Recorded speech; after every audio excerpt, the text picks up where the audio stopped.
Cara menghadapi penindasan dan pelecehan di tempat kerja. Mengerti penindasan di tempat kerja, mengambil tindakan pemulihan dari penindasan, mencegah penindasan sebagai seorang penyedia kerja. Referensi penindasan di tempat kerja merujuk kepada pengulangan tindakan yang disengajakan secara langsung terhadap seorang karyawan yang bermaksud untuk merendahkan, menghina, mempermalukan atau menurunkan kinerja mereka. Ini bisa datang dari rekan kerja, pengawas atau manajemen, dan ini adalah masalah nyata bagi semua pekerja di tiap tingkatan. Ini bukan sebuah candaan. Dengan belajar untuk mengenali dan mengetahui perilaku penindasan di tempat kerja, kamu bisa membantu untuk menciptakan lingkungan yang lebih sehat dan produktif untuk diri kamu dan rekan kerja kamu. Teruskan membaca setelah ini untuk mempelajari lebih lanjut. Bagian 1. Mengerti penindasan di tempat kerja.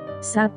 Mempelajari apa itu penindasan dan apa yang ia lakukan. Sama seperti anak-anak kecil yang belum dewasa di halaman sekolah, penindasan di tempat kerja menggunakan intimidasi dan manipulasi untuk menjatuhkanmu. Belajar untuk mengenali perilaku tersebut adalah langkah pertama dari menghentikannya dan kembali bekerja dalam lingkungan yang nyaman. Suatu penindasan memberikan kenikmatan ke orang yang melakukan penyiksaan. Kamu mungkin tidak selalu akur dengan semua orang di tempat kerja, tapi ini tidak berarti kamu pantas ditindas ataupun menindas dirimu sendiri. Membedakan antara keduanya dengan mengenali sifat ini, apakah orang ini terlihat melakukan usaha khusus untuk mengganggumu, menyandungkanmu, atau menjatuhkanmu. Apakah mereka terlihat menikmatinya? Jika jawabannya adalah iya, ini mungkin merupakan sebuah penindasan. Penindas biasanya mempunyai masalah psikologis yang dalam mengenai pengendalian. Ketahui bahwa penindasan tidak berhubungan dengan penampilan dan kepribadianmu dan lebih ke rasa tidak amannya penindas. 2. Mengetahui perilaku penindasan. Perhatikan tanda pasti dari penindasan yang menunjukkan lebih dari kesalahpahaman yang sederhana atau pertentangan pribadi.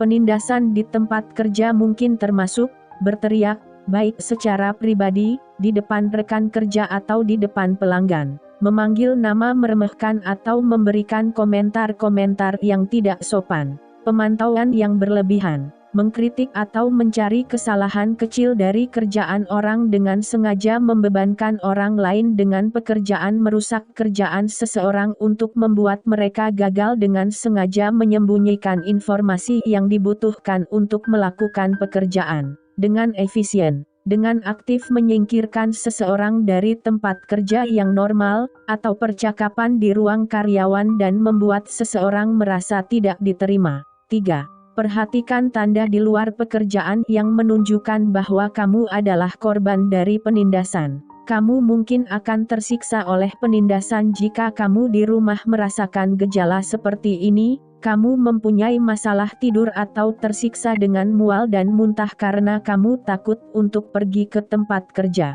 Keluargamu menjadi frustasi karena banyaknya pembicaraan dan keterobsesian terhadap masalah kerja. Kamu menghabiskan waktu libur untuk mengkhawatirkan saatnya untuk kembali bekerja. Doktermu melihat masalah kesehatan seperti tekanan darah dan masalah stres lainnya. Kamu merasa bersalah setelah memprovokasikan masalah di tempat kerja. 4. Jangan mengabaikan perasaan penindasan yang kamu rasakan. Jika kamu merasa diasingkan secara tidak adil atau jika kamu sering diganggu, ini bisa menimbulkan banyak alasan. Semua orang mendapatkan perlakuan seperti ini, atau saya pantas mendapatkannya, adalah perasaan bersalah umum yang penindas tanamkan dalam dirimu. Jangan jatuh ke perangkap dari kebencian diri jika kamu merasa ditindas. Bentuk rencana untuk menghentikan penindasan dan dapatkan kembali lingkungan kerjamu. Tidak seperti penindasan di lingkungan sekolah yang lebih memilih korban, yang mereka ketahui sebagai orang yang suka menyendiri atau lemah. Penindasan di tempat kerja biasanya memilih karyawan yang mereka rasa mengancam karir mereka. Jika keberadaanmu membuat orang lain terlihat cukup buruk, mereka akan merasa ini merupakan sebuah keharusan untuk merendahkanmu. Anggap ini sebagai pujian yang diputar. Kamu memiliki kinerja yang bagus. Kamu tahu itu, jangan membiarkan mereka mengganggumu. Bagian 2. Mengambil tindakan. 1. Beritahu penindas untuk menghentikannya. Tentunya ini lebih sulit dari yang terdengar, tapi kamu bisa pikirkan beberapa gerakan tubuh dan pernyataan untuk dikeluarkan ketika kamu merasa sedang ditindas. Angkat tanganmu, ciptakan sebuah batasan antara dirimu dan si penindas, seperti seorang polisi yang menggunakan tanda berhenti dengan tangannya. Katakan sesuatu yang singkat untuk mengungkapkan kefrustasian kamu, seperti, "Tolong berhenti dan biarkan saya bekerja" atau "Tolong berhenti berbicara." Ini akan membantumu untuk menghadapi perilaku itu dan memberimu amunisi untuk melaporkannya jika perlakuan itu terus berlanjut. Jangan pernah memperluas penindasan. Meneriakkan penghinaan atau berteriak balik mungkin akan membuatmu mendapatkan masalah pada akhirnya atau membuat situasi menjadi lebih parah. Gunakan ketenangan, kumpulkan suaramu dan memberitahu orang itu untuk berhenti, seperti kamu berbicara terhadap seekor anjing yang sedang mengunyah sandal. 2. Membuat catatan tentang semua kejadian penindasan. Catat nama penyiksa dan cara yang digunakan untuk menindas. Catat waktu, tanggal dan lokasi spesifik, serta nama-nama dari saksi kejadian itu. Siapkan dan kumpul semua informasi sebisa mungkin. Mengumpulkan dokumen adalah hal yang paling penting dan merupakan cara yang paling konkret untuk membuat penindas berhenti ketika kamu membawa masalah ini ke atasanmu atau tim hukum.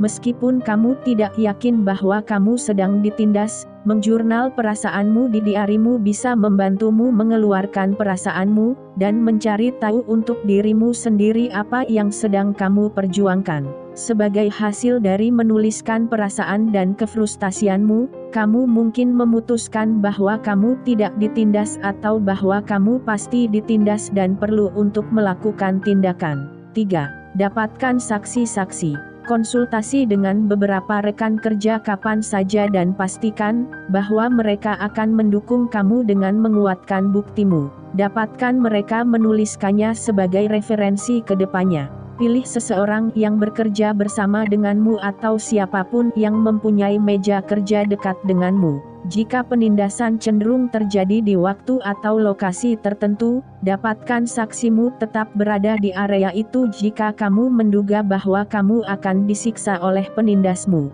Bawa rekan ke dalam rapat bersama atasan yang kamu rasa menindasmu. Kamu akan mempunyai persiapan jika keadaan menjadi buruk dan kamu akan mempunyai bukti nantinya. Jika kamu merasa ditindas, ada kemungkinan bahwa orang lain juga. Berkelompoklah dan saling membantu untuk menghadapi musuh yang sama. 4. Tenang dan tunggulah sebentar.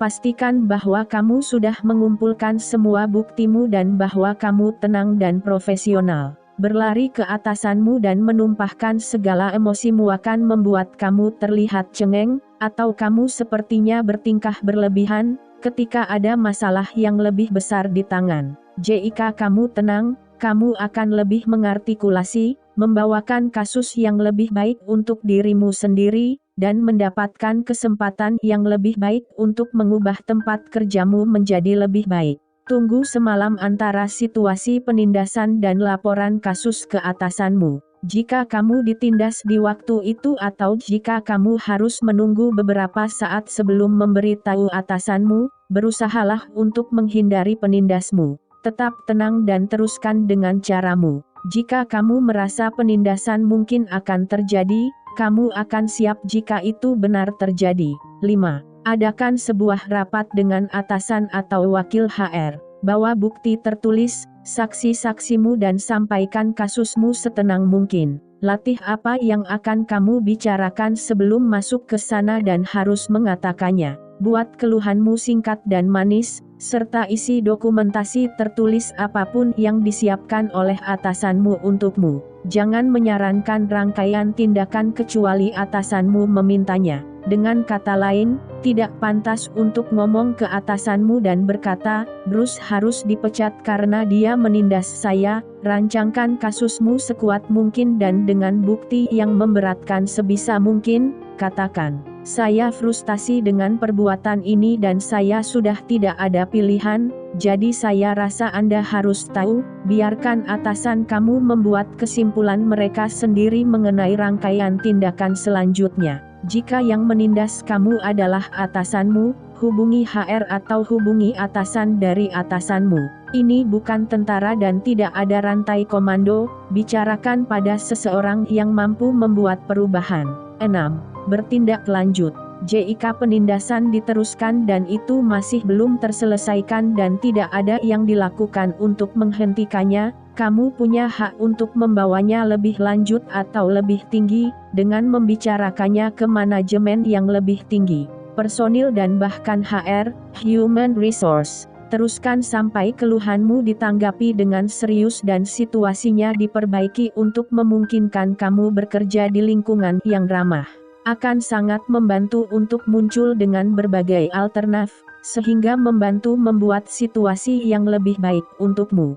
JIK atasan dari atasan kamu tidak ingin memecat atasanmu tapi mengetahui bahwa adanya penindasan, apakah kamu mau dipindahkan? Apakah kamu mau untuk bekerja dari rumah? Apa yang membuat situasinya baik bagi kamu? Pikirkan beberapa alternatif dengan serius. Jika kamu harus menyampaikan sebuah kasus untuk diri kamu sendiri, jika kamu sudah membawakan bukti dan tidak ada yang berubah atau situasinya menjadi lebih parah, konsultasilah dengan seorang pengacara dan pikirkan tindakan hukum. Berikan mereka dokumentasi dan meminta tindakan hukum. Bagian 3. Pemulihan dari penindasan. 1. Prioritaskan perbaikan. Kamu tidak akan menjadi baik sebagai karyawan dan menjadi bahagia sebagai manusia, jika kamu tidak luangkan waktu untuk memulihkan diri dari pengalamanmu dengan penindasan. Luangkan beberapa waktu untuk liburan dan abaikan pekerjaan untuk sesaat. Jika kamu sudah membawakan sebuah kasus yang baik untuk dirimu sendiri, kamu harusnya menjadi kandidat yang baik untuk liburan dibayar. Ambil kesempatan ini. 2. Ikuti aktivitas-aktivitas yang bermakna di luar kerja. Ini dinamakan kerja, bukan waktu super bahagia karena sebuah alasan. Pekerjaan apapun, bahkan lingkungan kerja sehat yang kamu nikmati pun bisa menjengkelkanmu, setelah beberapa waktu dan membuatmu ingin berliburan dan memulihkan etika kerja dan semangatmu. Jika kamu sudah ditindas dan mulai merasa lebih baik, kamu mungkin harus sediakan waktu untuk hobi lama, lebih banyak membaca, mulai berkencan, bersosialisasi dengan teman dan keluarga. 3. Bicarakan pada dokter atau psikiatermu.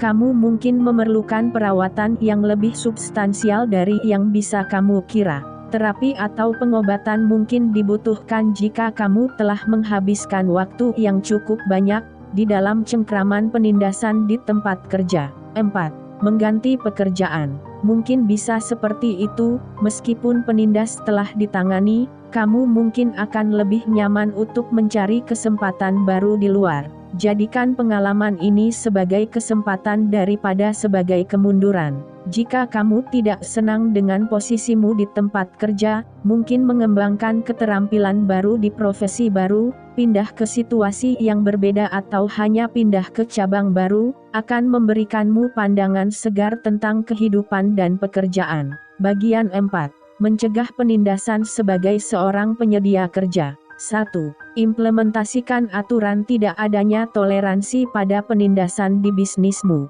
Setiap aturan kesehatan dan kesejahteraan harus melibatkan protokol anti penindasan. Pastikan ini melibatkan dan didukung oleh manajemen dan ditanggapi dengan serius oleh semua tingkatan di dalam bisnis. Pasangkan ini dengan aturan open door dan adakan pertemuan orientasi secara berkala mengenai penindasan di tempat kerja. Pastikan semua karyawan-karyawan di semua tingkatan mewaspadai perilaku ini. 2. Segera membahas perilaku penindasan. Sangat mudah untuk duduk santai dan berharap yang terbaik, memikirkan bahwa karyawan-karyawanmu akan bisa bekerja dengan baik dengan sesama. Ini tidak mungkin. Jangan biarkan masalah memburuk di antara karyawan-karyawanmu. Jika kamu menginginkan lingkungan kerja yang produktif, sehat, dan efektif, Periksa semua keluhan dengan serius dan sungguh-sungguh. Meskipun keluhannya datang dari karyawan-karyawan yang terlalu sensitif, dan ternyata hasilnya adalah kesalahpahaman yang sederhana, mereka pantas untuk mendapatkan perhatianmu. 3. Hapuskan kompetisi. Biasanya penindasan berkembang dari rasa kompetisi di tempat kerja. Karyawan pemimpin yang merasa terancam oleh keterampilan dari karyawan lain, yang mencoba untuk menurunkan mereka dan menyabotase usaha mereka dengan melibatkan perang psikologis. Ini bahaya dan adalah masalah tempat kerja yang dinamis untuk membiarkannya menjadi lebih parah. Kompetisi tempat kerja didasarkan pada kepercayaan bahwa karyawan mau menjadi yang terbaik, dan akan bekerja lebih keras ketika dihargai untuk keberhasilan. Meskipun benar bahwa kompetisi di beberapa model bisnis bisa meningkatkan produktivitas, ini juga meningkatkan pertukaran karyawan dan bisa menciptakan pemusuhan dan tidak ramah. 4. Anjurkan interaksi antara manajemen dan karyawan. Semakin banyak pemaksaan tenaga kerjamu di semua tingkatan, semakin kecil kecenderungan pekerja di tingkatan paling rendah menjadi mandiri. Pikirkan itu seperti setan, jangan biarkan orang tua absen dari pulau, dan anak-anak akan baik-baik saja.